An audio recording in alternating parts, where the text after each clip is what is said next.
सास भी माँ होती है। गर्मियों के दिन थे। सासू माँ ने देखा कि बहू ने अपने कमरे का एसी चालू छोड़ दिया था और खुद बाहर बैठी थी। उन्होंने गुस्से में आवाज लगाई, बहू, तुमने एसी चालू छोड़ दिया और बाहर घूम रही हो। क्या तुम्हें बिल का कोई ख्याल नहीं?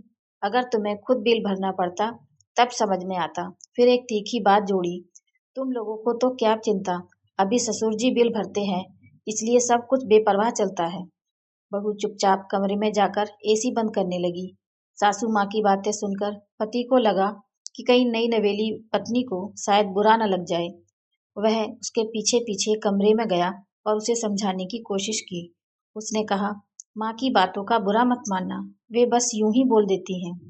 इस पर बहू मुस्कुराते हुए बोली, अरे, इसमें बुरा मानने वाली कौन सी बात है? मेरे मायके में भी जब हम एसी या पंखा चालू छोड़ देते थे तो मम्मी भी यही कहती थी कि तुम लोग बिल नहीं भरते इसलिए तुम्हें इसकी कद्र नहीं है। यह बात तो सही है, और यहाँ मम्मी ने भी यही कहा। गलती तो मेरी ही है ना कि मैंने लापरवाही की। पति उसकी समझदारी देखकर बहुत खुश हुआ। वहीं सासू माँ कमरे के बाहर खड़ी होकर उनकी बातें सुन रही थी। उन्हें डर था कि कहीं उनकी बहू उनके बेटे को उनके खिलाफ न भड़का दे। लेकिन जब उन्होंने बहू का उत्तर सुना तो उन्हें तसल्ली हुई कि उनकी बहू समझदार है और घर को अपना मानती है। एक दिन सासू माँ फोन पर किसी से लंबी बातें कर रही थी।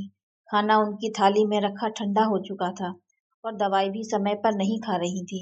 बहू ने यह देखा और धीरे से उनके हाथ से फोन लेकर कहा, मम्मी, पहले आप खाना खा लीजिए और दवाई ले लीजिए, फिर जितनी चाहे बातें कर लीजिएगा। सासू माँ ने तीखी नजरों से उसे देखा और गुस्से में बोली, तुम बहू हो, बहू बनकर रहो, मेरी सास बनने की कोशिश मत करो। हिम्मत कैसे हुई तुम्हारी मेरे हाथ से फोन लेने की? अगली बार यह गलती मत करना। सासू माँ की इस बात से बहू का दिल टूट गया। उसकी आंखों में आंसू आ गए, लेकिन उसने कुछ नहीं कहा। थोड़ी देर बाद बहू रसोई में काम करते हुए अपनी माँ से फोन पर बात कर रही थी। उसने कहा, माँ, मैं तो सासू माँ को अपनी माँ की तरह मानती हूँ, पर जब आप मुझे डांटती थी तो मुझे कभी बुरा नहीं लगता था, क्योंकि मुझे पता था कि आप मुझसे प्यार करती हैं। लेकिन यहाँ सासू माँ मुझे अपनी बेटी जैसा नहीं मानती। आज जब मैंने उनसे खाना खाकर दवाई लेने को कहा तो उन्होंने मुझे बहुत जोर से डांटा। मैं तो बस उनका ख्याल रखना चाहती थी, जैसे मैं आपका ख्याल रखा करती थी। लेकिन शायद बहू चाहे जितनी भी कोशिश कर ले, सास ससुर उसे अपनी बेटी जैसा मानने को तैयार नहीं होते। खैर, मैं अपनी ओर से हर संभव कोशिश करती रहूंगी ताकि इस घर को अपना सकूं। लेकिन अगर मुझे नहीं अपनाया गया तो मैं भी अपने आत्मसम्मान के साथ जीना सीख लूंगी। सासू माँ दरवाजे के बाहर खड़ी होकर यह सब सुन रही थी। उन्होंने बहू की बातें सुनी।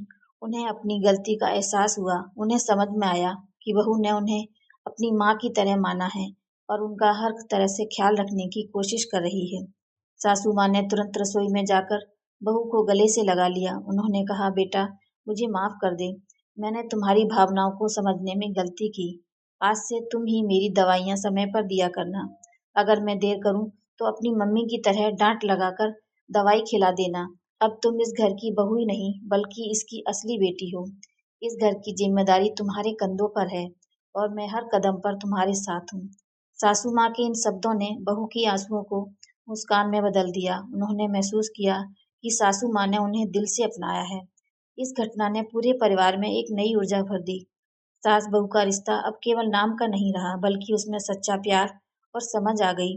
दोनों ने मिलकर घर को और भी खूबसूरत बना दिया। यह कहानी हमें यह सिखाती है कि रिश्तों में आपसी समझदारी और भावनाओं को सम्मान देना बहुत जरूरी है।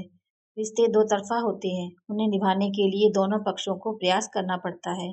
और जब हम अपने अहंकार को पीछे छोड़कर दूसरों की भावनाओं को समझते हैं तो परिवार में खुशहाली और प्यार बना रहता है। मेरी ये कहानी आपको कैसी लगी मुझे कमेंट करके ज़रूर बताएं, और मेरे चैनल को लाइक, शेयर और सब्सक्राइब करना ना भूलें। Thank you.